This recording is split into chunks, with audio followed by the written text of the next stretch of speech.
لوگوں نے سہل بن سعد ساعدی سے پوچھا کہ منبر نبوی کس چیز کا تھا؟ آپ نے فرمایا کہ اب دنیائے اسلام میں اس کے متعلق مجھ سے زیادہ جاننے والا کوئی باقی نہیں رہا ہے۔ منبر غابہ کے چھاؤں سے بنا تھا۔ فلاں عورت کے غلام فلاں نے اسے رسول اللہ صلی اللہ علیہ وآلہ وسلم کے لیے بنایا تھا۔ جب وہ تیار کر کے مسجد میں رکھا گیا تو رسول اللہ صلی اللہ علیہ وآلہ وسلم اس پر کھڑے ہوئے اور آپ نے قبلہ کی طرف اپنا منہ کیا اور تکبیر کہی اور لوگ آپ کے پیچھے کھڑے ہو گئے۔ پھر آپ نے قرآن مجید کی آیتیں پڑھی اور رکوع کیا۔ آپ کے پیچھے تمام لوگ بھی رکوع میں چلے گئے۔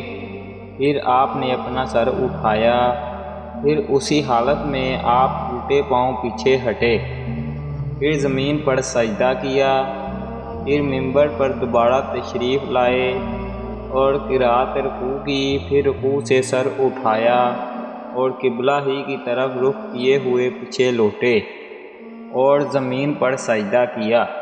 یہ ہے منبر کا قصہ۔ امام ابو عبداللہ بخاری نے کہا کہ علی بن عبداللہ مدینی نے کہا کہ مجھ سے امام احمد بن حنبل نے اس حدیث کو پوچھا۔